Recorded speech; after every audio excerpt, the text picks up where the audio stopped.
اعوذ باللہ من الشیطان الرجیم بسم اللہ الرحمن الرحیم یا ایھا الذین آمنوا اتقوا اللہ وکونوا مع الصادقین صدق اللہ العظیم۔ ایک آیت شریفہ حضرات کے سامنے تلاوت کی۔ اللہ سبحانہ و تعالیٰ نے اس میں ہمیں دو باتوں کا حکم دیا ہے، اور عجیب طرز اختیار کیا اللہ سبحانہ و تعالیٰ نے۔ فرمایا اے ایمان والو۔ انبیاء سابقین کی امتوں کو باری تعالیٰ نے اے ایمان والو کہہ کر نہیں پکارا، بلکہ بنی اسرائیل کہہ کر پکارا۔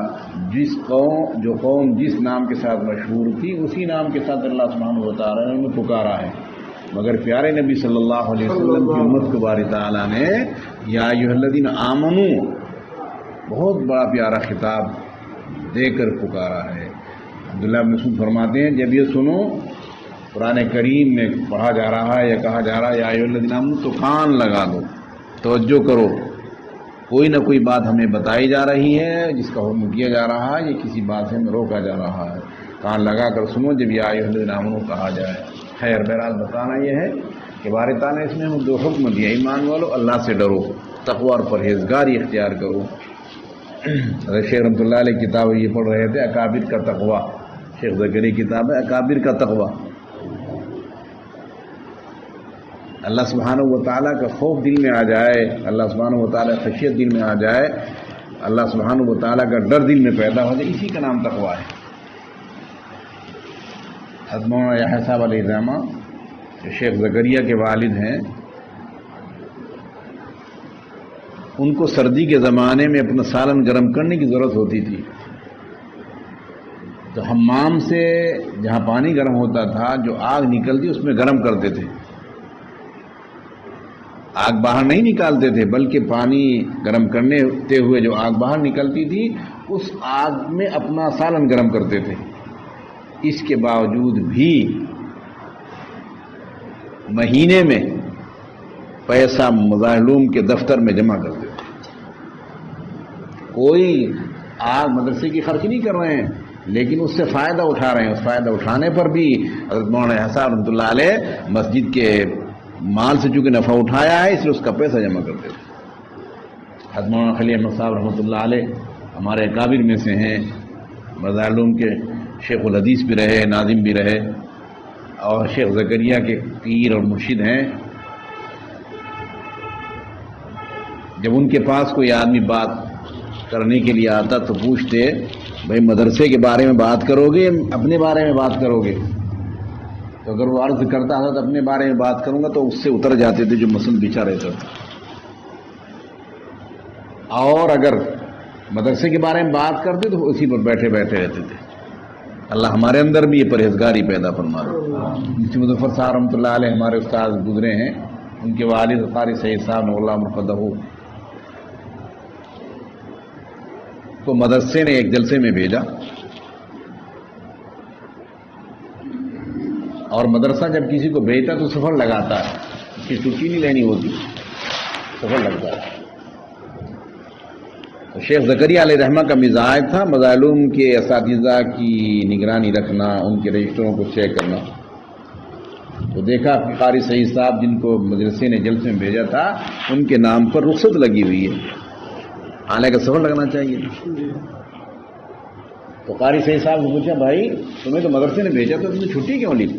چھٹی کی ضرورت ہی نہیں تھی تمہیں، تمہارا تو سفر لگنا تھا۔ فرمایا حضرت میرا وطن تھا، میں وطن میں بھی گیا تھا، اس لیے میرا جی چاہا کہ میں چھٹی لے لوں، چونکہ میں نے اپنے وطن میں جانے کا فائدہ اٹھایا ہے۔ اللہ ہمارے اندر بھی یہ پرہیزگاری پیدا فرما دے۔ میں ان سے بھی عرض کر رہا تھا، وہاں میں وضو کر رہا تھا ان کے گھر ابھی، اور یہ عام معمول میں ہر جگہ الحمدللہ بات کہتا ہوں جہاں میرا بات ہوتی ہے، وضو کرتے ہم لوگ وضو کرنا شروع کرتے ہیں، پیش کھول دیتے ہیں، اور جب تک پیر نہیں دھوتے پیش کھلا رہتا ہے۔ کتنا پانی ہم نے ضائع کیا ہے۔ اپنے گھر کے پانی کو ضائع کرنا بھی جائز نہیں کہ جا کے مسجد کے پانی کو ہم ضائع کر رہے ہیں۔ ایک لوٹے میں، بلکہ میں تو آدھے لوٹے میں وضو کر لیتا ہوں، آدھے پون لوٹے میں ہمارا وضو ہو جاتا ہے، اور پیش پر کتنا پانی ہم ضائع کر رہے ہیں، بالٹیوں ضائع ہو رہی ہیں۔ بالٹی ہوتی ہیں بالٹیاں ضائع ہو رہی ہیں، ایک بالٹی نہیں کئی بالٹی ضائع ہو رہی ہیں۔ مکروہ تحریمی ہے ایسے وضو کرتے. ہم ایک کانفرنس میں لکھنؤ گئے، حضرت علی میاں علیہ رحمہ حیات تھے اس وقت میں. ہمارے علاقے میں پیش نہیں تھے، وہاں یو پی میں اس وقت پیش نہیں تھے، شاید کہیں بھی نہ ہو اس وقت میں، وہاں البتہ پیش تھے. تو ایک بڑے میاں کھڑے ہوئے، علماء کی کانفرنس تھی، بڑے میاں کھڑے ہوئے، انہوں نے ایک فتویٰ سنایا سب کے سامنے. قریب 35 سال پہلی بات ہے. یہی بات انہوں نے کہی کہ بھئی اگر اس طرح وضو کرو گے بند کر کے تو تمہارا وضو صحیح ہوگا، اور اگر پیچ کھول دیا گیا اور کھلا ہی رہا پیچ تو وضو تمہارا مکروہ تحریمی ہوگا. الحمدللہ جب سے وہ سنا تھا فتویٰ آج تک ایسا وضو نہیں ہم نے کیا ہے کہ پانی کھول لیا اور بعد میں بند کیا، بلکہ جتنا پانی لیتے ہیں اتنا ہی ضرورت پوری ہونے کے بعد بند کر دیتے. کریں گے ہم انشاءاللہ اس پر. اللہ ہمارے اندر اپنی پرہیزگاری پیدا فرما دے. جب پرہیزگاری پیدا ہو جائے گی بھائی، اللہ سبحانہ و تعالی ہمارے دلوں میں سما جائیں گے. حدیث پاک اللہ کے نبی صلی اللہ علیہ وسلم کی حدیث ہے، اللہ سبحانہ و تعالی کہیں نہیں سماتے، کوئی جگہ اللہ کے سمانے کی نہیں ہے. اگر سماتے ہیں تو مومن متقی کے دل میں سماتے ہیں. اللہ سبحانہ و تعالیٰ اگر سماتے ہیں تو کہاں سماتے ہیں؟ مومن متقی کے دل میں سماتے ہیں. اور اس کا واقعات شاہد ہیں اس کے. اب گنگوہی رحمۃ اللہ علیہ کے نام لوگوں نے سنا ہوگا، ہم سب کے پیر ہیں اور ہم سب کے مرشد ہیں، وہ ہمارے سلسلے کے مشائخ میں سے. انہوں نے فرمایا اپنے مریدین کے سامنے عرض کر دوں. حضرت نے فرمایا کہ عرض کر دوں. مریدین نے کہا حضرت فرما دیں. کہ 3 سال برابر میرے دل میں میرے شیخ حاجی امداد اللہ رہے، میں نے کوئی کام اپنے شیخ کے پوچھے بغیر نہیں کیا. کوئی کام میں نے اپنے شیخ کے پوچھے بغیر نہیں کیا. ہر وقت میرے دل میں میرے شیخ رہے اور میں نے کوئی کام اپنے شیخ سے پوچھے بغیر نہیں کیا. تھوڑی دیر کے بعد فرمایا کہہ دوں. لوگوں نے عرض کیا حضرت فرما دیں. فرمایا پھر 3 سال کے بعد میرے دل میں برابر میرے نبی صلی اللہ علیہ وسلم رہے، میں نے کوئی کام نبی سے پوچھے بغیر نہیں کیا. پھر فرمایا کہ کہہ دوں. مریدین نے عرض کیا فرما دیں، لیکن آگے خاموش ہو گئے. اب مقام کس کا ہے؟ تیسرے نمبر پر بولو بھائی، اللہ سبحانہ و تعالیٰ. نبی 3 سال دل میں رہے، اس کے بعد جو فرما رہے ہیں حضرت کہ اب کہہ دوں لیکن خاموش ہو گئے. اب کس کا مقام ہے؟ اللہ سبحانہ و تعالیٰ کا مقام. اب دل میں میرے کون سما گیا؟ اللہ سبحانہ و تعالیٰ. اور کسی نے حضرت گنگوہی سے پوچھا حضرت کتنا ذکر کر لیتے ہیں بڑھاپے میں؟ فرمایا بھائی اب تو بوڑھا ہو گیا، کچھ ہوتا نہیں ہے. اب بوڑھا ہو گیا کچھ نہیں ہوتا ہے. یعنی حضرت پھر بھی کتنا کر لیتے ہیں؟ فرمایا بھائی 24 گھنٹے میں 1,25,000 بار اللہ کہہ لیتا ہوں.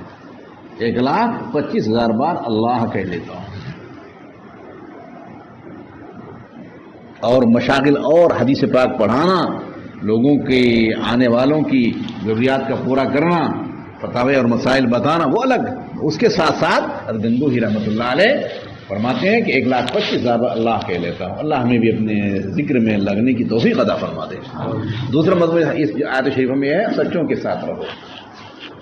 سچوں کے ساتھ رہو. یا ایھا الذین آمنوا کونوا مع الصادقین. سچوں کے ساتھ رہو. اللہ ہمیں سچوں کے ساتھ رہنے کی توفیق عطا فرمائے. پیارے نبی صلی اللہ علیہ وسلم کی ایک یہودی کا بچہ خدمت کرتا تھا، وہ بیمار ہو گیا. آپ اس کی تیمارداری کے لیے تشریف لے گئے. وہ مسلمان نہیں ہوا، آپ اس کی تیمارداری کے لیے تشریف لے گئے. دیکھا آپ نے کہ اس کا باپ اس کے سرہانے تورات پڑھ رہا ہے.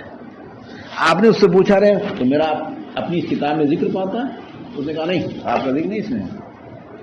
اور بیٹا جو یہودی کا پڑا ہوا تھا اور ابھی مرنے کے قریب تھا، اس نے کہا یا رسول اللہ صلی اللہ علیہ وسلم میرا باپ جھوٹ بول رہا ہے، ہم اس کتاب میں آپ کا ذکر پاتے ہیں. اور پڑھا اس نے اشہد ان لا الہ الا اللہ و اشہد ان محمد رسول اللہ، اور پڑھتی روح پرواز کر گئی. کہاں جائے گا بھیا وہ بولو؟ جنت میں جائے گا. اگر کلمہ نہ پڑھتا تو کہاں جاتا؟ پھر وہ ہمیشہ ہمیشہ کے لیے جہنم میں جاتا. یہ برکت کہیں کی تھی؟ کلمہ پڑھنا اللہ کے نبی صلی اللہ علیہ وسلم کے آنے جانے کی برکت تھی. مجلس نبی صلی اللہ علیہ وسلم کی برکت سے اللہ نے اسے ایمان دے دیا ہے. اس کے بعد بھی ہمارے سلسلے کے بزرگوں کا طریقہ یہ رہا ہے کہ اپنے مشائخ کے سامنے جا کر اپنے نفس کو مارتے ہیں، اپنے نفس کو مطمئن بنانے کی کوشش کرتے ہیں. اور بھائی اپنے شیخ کی سننی پڑتی ہے. اپنے شیخ کی خدمت میں حاضری بھی ضروری اور اس کی باتوں پر عمل بھی ضروری ہے. اسی لیے قرآن کریم خود کہہ رہا، میں نہیں کہہ رہا، وَكُونُوا مَعَ الصَّادِقِينَ. سچوں کے ساتھ رہو. حضرت گنگوہی رحمۃ اللہ علیہ تھانہ بہن تشریف لائے کسی نکاح میں شادی. حاجی امداد اللہ علیہ رحمہ کی خدمت میں حاضر ہو گئے. جیسے ہوتا ہے بھائی کوئی اللہ والا یہاں رہتا ہے چلو خدمت میں چلے. ان کی گنگوہی رحمۃ اللہ علیہ جب وہاں پہنچے جی چاہ کے یہاں ٹھہر جائیں کرو دیکھ لیں حضرت کیسے, تو ٹھہر گئے. اگر حضرت نے چاہ کے یاد ہو جائے حضرت جانا چاہتا ہوں کہ آج ٹھہر جاؤ. اگر حاجی امداد اللہ نے فرمایا کہ اب چلے جاؤ, کہا جی آج ٹھہروں گا.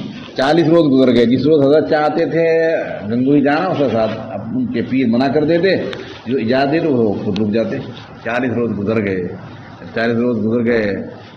حضرت گنگوہی نے فرمایا عرض کی حضرت بیعت ہونا چاہتا ہوں مگر ذکر وغیرہ میرے سے نہیں ہوتا.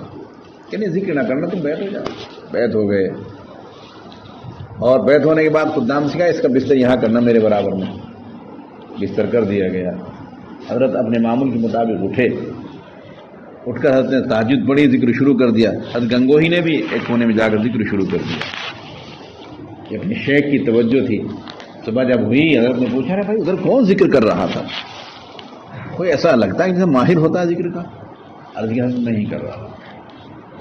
ایسے بنے کہ اللہ سبحانہ و تعالیٰ نے وہ کام لیا کہ جس کی مثال نہیں ہوتی ہے. یہ برکت کہیں کی تھی؟ اپنے شیخ کی مان کر چلنے کی برکت تھی. اللہ ہمیں اپنے مشائخ کی جوتیاں سیدھی کرنے کی توفیق عطا فرما دے. کیونکہ مجھے بتایا گیا تو علماء ہیں اس میں, اس لیے میں یہ بات کر رہا ہوں. عارف صاحب اللہ مرقدہ کے والد حافظ محمد احمد صاحب علیہ رحمان اور ان کے استاد حضرت شیخ الہند علیہ رحمان. شیخ الہند گنگوہی رحمۃ اللہ علیہ کی خدمت میں گئے. وہاں عرس بھرتا ہے, میلہ بھرتا ہے گنگو میں. تو محرم 10 محرم میں دارالعلوم میں اس وقت چھٹی ہوتی تھی. کچھ سخوت رہی ہوگی کوئی. حضرت شیخ الہند نے سوچا کہ چلو چھٹی کا دن ہے, اپنے پیر کی مجلس میں ہو آئے, اپنے پیر کے سے ملاقات کرا. میلے کا زمانہ تھا. گنگوہی رحمۃ اللہ علیہ میلے کے دنوں میں صرف مسجد میں نماز پڑھنے کے لیے تشریف لاتے تھے, ورنہ فوراً حجرے میں تشریف لے دیتے. فوراً نماز پڑھتے فوراً مسجد میں. اور جب بھیڑ ہونے لگی پھر گھر میں رہتے تھے. گھر سے مسجد میں تشریف لاتے فوراً گھر چلے جاتے تھے. ان دنوں گھر ٹھہرے ہوئے تھے, میلہ بھر رہا تھا. اب گنگوہی جیسے خدمت میں حاضر ہوئے, حضرت گنگوہی کی خدمت میں جیسے حاضر ہوئے, گنگوہی نے دیکھا محمود حسن کیوں آئے؟ حضرت کیا حضرت ملاقات کرنے آئے. میلے کے دنوں میں کیوں آئے؟ حضرت میلے کے دن میں آنے کا منشا میلے میں شرکت کرنا نہیں ہے, آپ کی خدمت میں حاضری منشا ہے. کہا میلے کے دن میں کیوں آئے؟ تم نے میلے کی گلیوں میں گزر کر میلے کی زینت میں اضافہ کیا, واپس ہو جاؤ. واپس ہو گئے, رو رہے ہیں اور واپس ہو گئے. رو ان کے ساتھ تھے کوئی حکیم صاحب, انہوں نے کیا خود کھانا کھا لیں.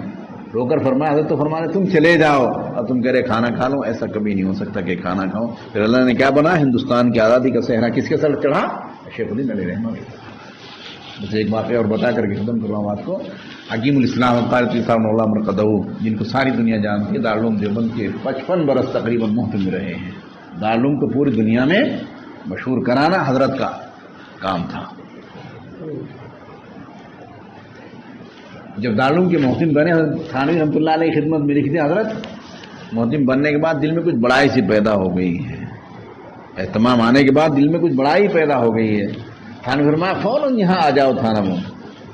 تھانہ بھون پہنچ گئے. کوئی وظیفہ نہیں بتایا کر لو, بلکہ فرمایا کہ سارے نمازیوں کی جوتی سیدھی کرا کرو, سارے نماز جوتیاں سیدھی کرو. حکیم الاسلام علیہ رحمٰن نے جوتیاں سیدھا کرنی شروع کر دی. تو کوئی پھٹی پرانی جوتی اس کو سیدھا نہیں کرتے تھے, اچھی اچھی جوتی سیدھی کرتے. حضرت تھانوی رحمۃ اللہ خود اپنے سامنے, خود ان کے سامنے وہ جوتیاں سیدھی کر دی. تو سارے نماز جوتیاں سیدھا کرنے لگے. کیا بنایا اللہ سبحانہ و تعالیٰ.